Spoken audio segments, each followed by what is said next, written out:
اللہ کے ناراض ہونے کی نشانیاں کیا ہیں؟ بندہ کیسے پتا کرے کہ اس کا رب اب اس سے راضی ہے یا ناراض ہے؟ یہ بہت اہم چیز ہے میرے عزیزو. اللہ کریم بندوں سے راضی ہے یا ناراض ہے یہ کیسے پتا چلتا ہے؟ اس کی کچھ نشانیاں بزرگوں نے فرمائی، حتیٰ کہ حدیث پاک میں بھی ملتی ہیں. رسول کریم صلی اللہ علیہ وسلم سے بھی پوچھا گیا، اور پھر مولا علی کرم اللہ وجہہ الکریم کے اقوال بھی ہیں. آج ہمیں ان چیزوں کی طرف خاص نظر کرنے کی ضرورت ہے. اگر وہ چیزیں پتہ چل جائے تو ہو سکتا ہے انسان اپنے آپ کی اصلاح کر لے اور اس میدان سے نکل آئے. کیونکہ غفلت میں کبھی ایسا ہوتا ہے کہ اسے لگ رہا ہے میں جو چل رہا ہوں صحیح چل رہا ہوں، سب تو ٹھیک ٹھاک ہے، لیکن بسا اوقات ایسا ہوتا ہے کہ وہ اتنے غلط راستے پر ہے کہ رب تعالیٰ کی ناراضگی اس کے ساتھ ہے. حدیث پاک میں اگر پوچھا گیا تو حدیث میں ایک لفظ سب سے زیادہ ہے، کئی حدیثیں ہیں. ابن ابی دنیا میں یہ حدیث منقول ہے. حضور پاک صلی اللہ علیہ وسلم نے فرمایا اللہ کے ناراض ہونے کی سب سے بڑی نشانی یہ ہے کہ جب تم میں سے سب سے برے لوگوں کو تم پر وہ حاکم بنا دے تو سمجھ لو کہ اللہ قوم سے ناراض ہے. برے لوگ، آج تو یہ تو لوگوں میں زبان زد ہو گیا ہے جملہ کہ حاکم جو ہوتے ہیں وہ گنڈے ہوتے ہیں، موالی ہوتے ہیں، جو سیاست میں جاتے ہیں، حکومت کرتے ہیں، وہ سب کے سب چھٹے ہوئے بدماشوں میں سے آتے ہیں. ایک طرح سے لوگوں میں ایک بات مشہور ہے اور اس کو تو اب نارملی لیا جا رہا ہے. کوئی اچھا آدمی جاتا بھی ہے تو اس کو پوچھا جاتا ہے تجھے کیا ہو گیا کہ تو اس میدان میں آ گیا. حالانکہ یہ میدان اتنا بدنام ہوا ہے تو اس کو آپ نارملی نہ لیں، بلکہ رسول پاک صلی اللہ علیہ وسلم فرماتے ہیں اللہ کے ناراض ہونے کی یہ نشانی ہے. اور دوسری نشانی فرمایا کہ جب اللہ کریم ناراض ہوتا ہے تو بارشوں کو روک لیتا ہے، بے موسم بارش آنے لگتی ہے. اگر بغیر موسم کے الگ الگ انداز سے بارشیں آنے لگ جائیں تو سمجھ لو کہ رب تبارک و تعالیٰ کی غضب کی نشانی ہے اور اس کی ناراضگی کی نشانی. پھر تیسری چیز اسی حدیث میں یہ فرمایا گیا کہ رب تبارک و تعالیٰ لوگوں کے رزق سے برکت ختم کر دیتا ہے، اس کی ناراضگی کی یہ نشانی ہے. اب برکت ختم ہونے کے طریقے بہت سارے ہیں، اب اس کو میں آپ کو بتاتا ہوں، لیکن مجھے جو بات بہت اہم لگی اور دل پر لگی، مولا علی کرم اللہ وجہہ الکریم ایک بار بیٹھے ہوئے تھے، تسبیح پڑھ رہے تھے. ایک شخص آیا اور بہت بپھرا ہوا تھا، پریشان حال تھا. دروازہ کھٹکھٹایا، اندر آیا. مولا علی کرم اللہ وجہہ الکریم نے پوچھا کیا بات ہے، کیوں اتنا پریشان ہے؟ کہا کہ میں لٹ گیا، اتنا برباد ہو گیا ہوں، میں کیا کروں، مجھے کچھ سمجھ میں نہیں آتا. یہ کئی لوگوں کی زندگی میں چلتی ہوئی بات میں آپ کے سامنے رکھ رہا ہوں. آج سے 14 صدی پہلے یہی سیم مسئلہ لے کر کے آیا جو آج بہتوں کے ساتھ یہ چل رہا ہے. پوچھا آپ نے کیا ہوا ہے؟ کہا اچھا خاصا میرا بزنس چلتا تھا، اچانک رک گیا. اچھی خاصی تجارت تھی، مال بہت آتا تھا، سب اچانک بند ہو گیا. اب تو پوزیشن یہ، حال یہ ہے کہ جس چیز میں ہاتھ لگاتا ہوں نقصان ہی ہوتا ہے. اور اس نے یہ بھی کہا کہ اگر میں سونے کو بھی ہاتھ لگاؤں تو ایسا لگتا ہے مٹی بن جائے گی. ساری چیزیں ختم ہو گئی ہیں. وہ رویا جا رہا تھا اور کہا کہ مجھے اس کا سبب نہیں پتا ہے، کیا ہو رہا ہے کیا نہیں ہے. مولا علی کرم اللہ وجہہ الکریم نے ایک ہی چیز فرمایا، کہا کہ میں تیرے سبب کو پہچان لیا. یہ جو چیزیں ہو رہی ہیں تیرے ساتھ میں تیرے سبب کو پہچان لیا. کہا کیا ہے؟ کہا کہ رب تبارک و تعالیٰ تجھ سے ناراض ہے ان گناہوں کی وجہ سے جو تو جان بوجھ کر کنٹینیو کرتا ہے، روزانہ جاری رکھا ہوا ہے. میرے عزیزوں، لوگوں کے ہاں آج یہ سب چیزیں ہیں لیکن وہ اس چیز کی طرف نہیں آتے کہ کون سے گناہ ان کے ساتھ چل رہے ہیں.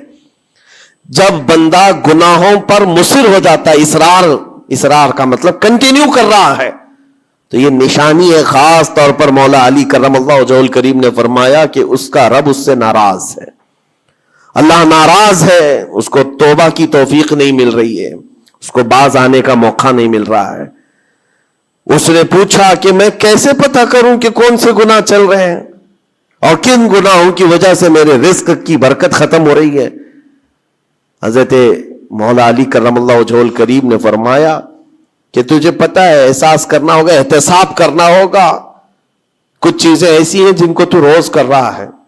اگر فجر کی نماز کے لیے نہیں اٹھتا ہے، نماز نہیں ہوتی ہے تیری، تو یہ تو گناہ کبیرہ ہے. گناہ کبیرہ ہے، یہ زنا سے بڑھ کر کے گناہ ہے نماز کا ترک کرنا. تو یہ اگر تیری زندگی میں کنٹینیو جاری ہے تو گویا کہ تو حرام پر حرام، کبیرہ پر کبیرہ کرتا ہوا اس قدر اصرار کرتا جا رہا ہے، تو تیرے رزق کی برکت کہاں رہے گی؟ ختم ہو جائے گی. تیرے دل کے اندر اللہ تعالیٰ نے سختی پیدا کر دی ہے. میرے عزیزو، آج کے حالات میں اگر کوئی اس طرح کا معاملہ لے کر کے آئے، بابا کے پاس فوراً بھاگے گا کہ میرے روزی پر کسی نے بندش کر دی ہے، روک لگا دی ہے، کسی نے جادو ٹونا کر دیا ہے. اس کو اپنی فکر نہیں ہے کہ اس کے عمل کیا ہے، لیکن باباؤں کے پاس جانا ہے، کسی مولانا کے پاس جانا ہے، کسی عامل کے پاس جانا ہے. دکان میں اچھی تجارت چل رہی تھی، اچانک بند ہو گیا. اور بابا بھی یہ نہیں کہتے کہ توبہ کر لے تو صحیح ہو جائے گا، نہیں، وہ اس کے رشتہ داروں میں سے کسی نے بڑا کچھ کر دیا ہے، اس کو یہی سجیسٹ کیا جائے گا. اور یہ ایسا خطرناک ماحول ہے، میں دیکھ رہا ہوں. کوئی بھی اٹھ کر کے جاؤ، کسی عامل کے پاس آپ جاؤ، کہا جائے گا کہ بڑا کچھ کیا ہے آپ کے ساتھ، بڑا کچھ کیا ہوا ہے، تمہاری روزی پہ بند باندھا ہوا ہے، تمہاری تجارت پر جو ہے روک لگائی گئی ہے. کون کیا ہے؟ تمہارے چاہنے والوں میں سے، رشتہ داروں میں سے. اور اس بندے کو رشتہ داروں کا دشمن بنایا جاتا ہے. وہ ہر ایک پر نظر رکھتا ہے، پھپھو نے کیا کہ ماموں نے کیا کہ چاچا نے کیا، فلاں نے کیا، سارے رشتہ داروں پر اس کی شک کی نظر ہے. یہ قطع رحمی کا ایک بہت بڑا مظہر اس کو بنایا جا رہا ہے. کتنے گھروں کو اس طرح باباؤں نے توڑ رکھا ہے، اور انجانے میں یہ دماغ میں یہی بیٹھا کر کے رکھا ہے کہ نہیں، میری روزی پر انہوں نے ہی بندش باندھی ہے. یقین کے ساتھ کسی کو نہیں معلوم. کاش یہ اگر اس کو بتائے ہوتے. یہ 99% جن کو تکلیفیں ہیں ان کے روزی کے معاملات، ان میں سے 99% کے حالات ایسے ہیں کہ فجر کی نماز نہیں پڑھتے. یہ کسی کو توفیق نہیں ہوتی، کسی بابا کو، کسی عامل کو، کہ ان کو تنبیہ کریں. فجر کی 2 رکعات رزق کے کئی دروازے کھول لیتی ہے. میرے آقا صلی اللہ علیہ وسلم کا فرمان ہے. اور تم بستر پر ٹانگ پھیلا ہے، سوئے ہوئے ہو، اور پھر شام میں اٹھ کر بابا کے پاس جا کر کہتے ہو بندش ہے، کسی نے باندھ کے رکھا ہے. تم نے خود اپنے اعمال سے باندھا ہوا ہے. اور رب تبارک و تعالیٰ فرماتا ہے سورہ فاطر میں، ما یفتح اللہ للناس من رحمت فلا ممسک لہا. اللہ اپنی رحمت سے جس کے لیے دروازے کھولتا ہے، کوئی اسے بند نہیں کر سکتا. یہ رب کا فرمان سنا رہا ہوں. وما یمسک فلا مرسل لہ من بعدہ. اور اللہ فرماتا ہے جس کے لیے اللہ روک دے، کوئی طاقت اسے کھول نہیں سکتی. اللہ نے اگر بند کر دیا ہے تو کوئی نہیں کھولے گا. اب یہ رب تبارک و تعالیٰ کس کے لیے بند کرتا ہے، کس کے لیے کھولتا ہے، یہ اس کی شان ہے. لیکن ساتھ میں ایک بات اور آپ کو بتا دوں. حضرت ابو سفیان ثوری رحمۃ اللہ تعالی علیہ، حضرت سفیان ثوری کا ایک قول ہے، قسوۃ القلوب عقوبۃ للعاصی. یہ گناہ کنٹینیو جو کر رہا ہے، اس کی سزا کیا ہے؟ یہ اللہ تبارک و تعالیٰ کے ناراضگی کی نشانی. سزا کیا ہے؟ کچھ لوگوں کو ایسا لگتا ہے مجھے کچھ نہیں ہو رہا ہے، میرا گھر بار سب صحیح ہے، ٹھیک ٹھاک ہے. تو فرمایا اس کی پہلی سزا تو یہ ہے عقوبۃ قسوۃ القلوب.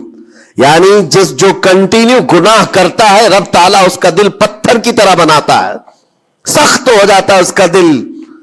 نہ رب تبارک و تعالیٰ کے نام پر اس کی کبھی آنکھیں بھیگتی ہوئی دکھتی ہیں، نہ عذاب قبر کا اسے خوف محسوس ہوتا ہے، نہ محشر کے دن کی فکر، نہ جہنم کے لپکتے ہوئے شعلوں سے اس کا دل دہلتا ہے.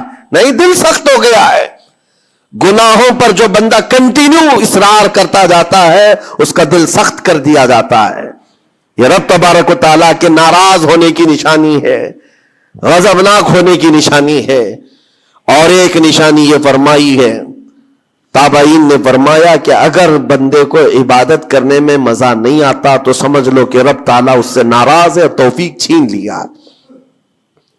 نماز پڑھنے میں دل نہیں لگتا اور اگر وہ نماز کی اذان کی آواز سن کر کے بھی لاپرواہی برتتا ہے تو فرمایا گیا یہ اس بات کی علامت ہے کہ اس کا رب اس سے راضی نہیں ہے. اور جس سے مولا راضی ہوتا ہے کڑاکے کی ٹھنڈیوں میں بھی اس کو بستر سے اٹھا کر اپنے دربار میں لاتا ہے. جس سے رب تبارک و تعالیٰ راضی ہے اس کو اپنے دربار میں لگائے رکھتا ہے. وہ رات ہو کہ دن ہو کہ صبح ہو کہ دوپہر ہو وہ بندہ دوڑا ہوا رب تعالیٰ کے حضور پہنچ جاتا ہے. میرے عزیزو اپنی اپنی فکر کریں ہم کس کیٹیگری میں چل رہے ہیں. کہیں ایسی زندگی نہیں گزر رہی ہے کہ ہمارا رب ہم سے راضی نہ ہو ناراض ہو.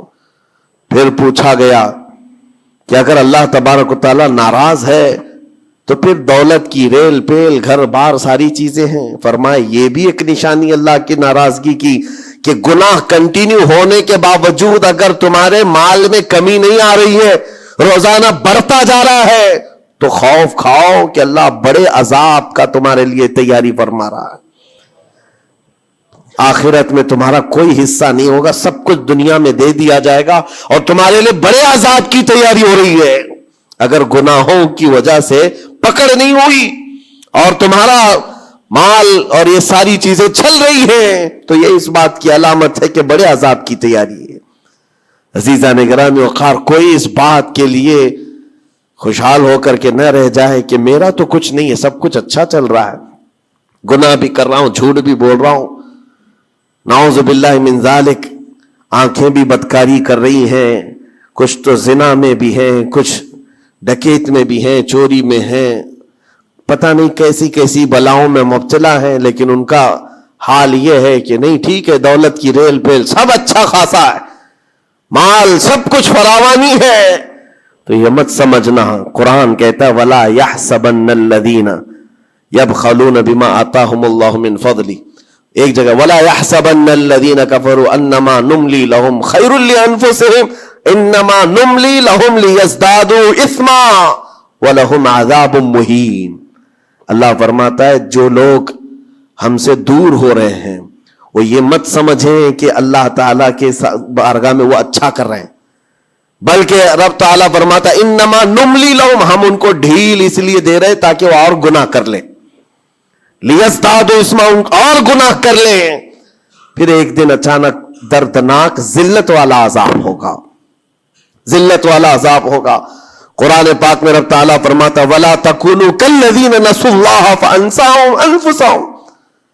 تم ان لوگوں کی طرح مت ہونا جو اللہ کو بھول گئے. جو عبادت سے دور ہوتا ہے یہ اللہ کے غضب کی نشانی ہے اللہ اس سے ناراض ہے. اگر عبادات میں نہیں آ پا رہا ہے نمازیں اس کی کمپلیٹ نہیں ہو رہی ہیں تو اللہ ناراض ہے اس سے.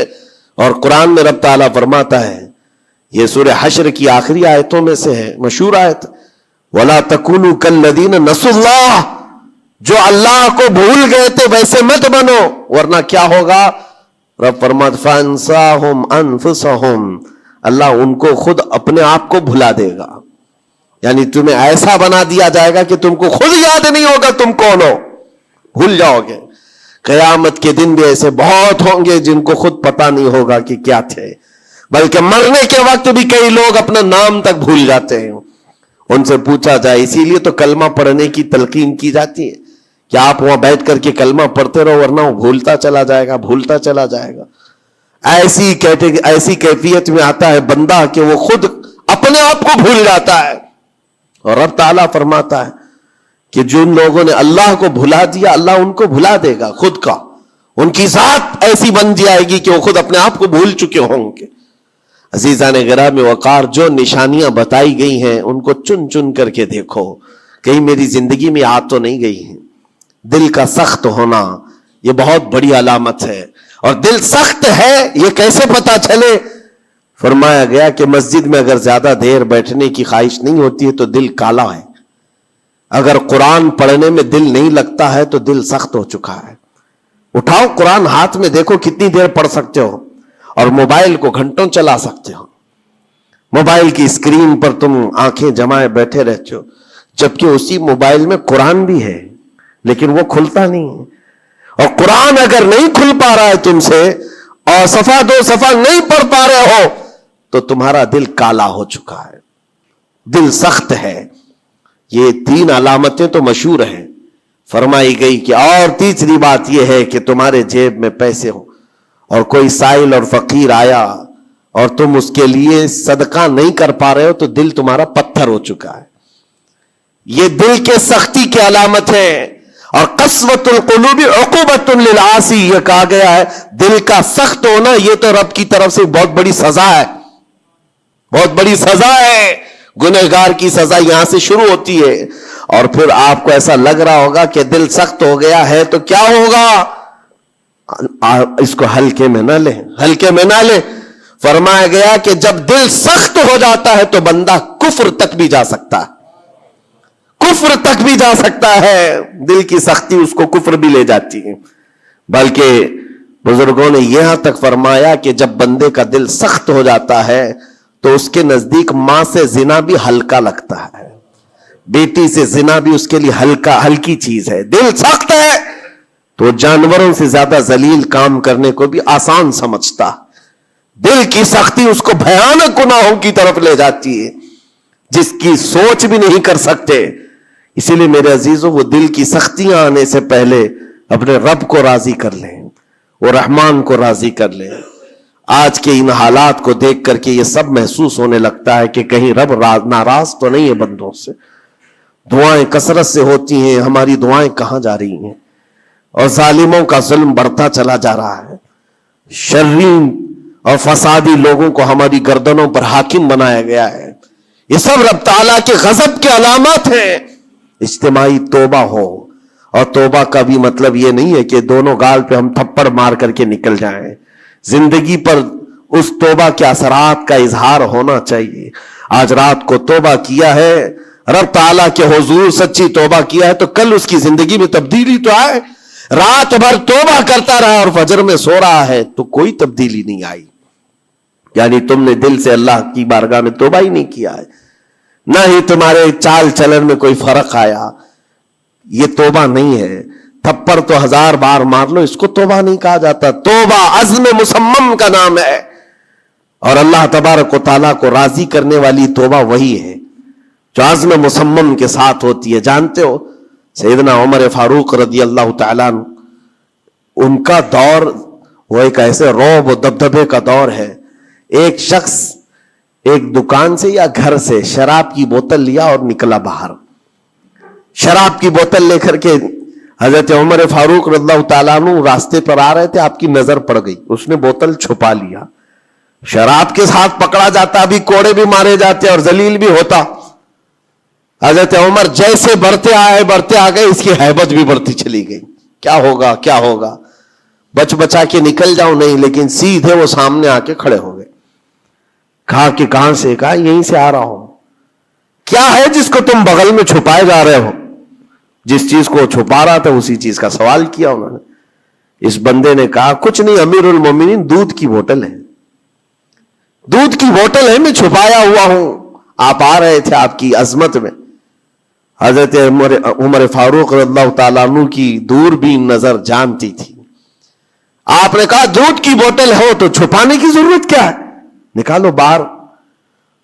اب اس کے ہاتھ اتنے کانپنے لگ گئے ڈر کے مارے کہ وقت کا وہ امیر المومنین کھڑا ہے جس سے قیصر و کسریٰ بھی تھر تھراتے ہو.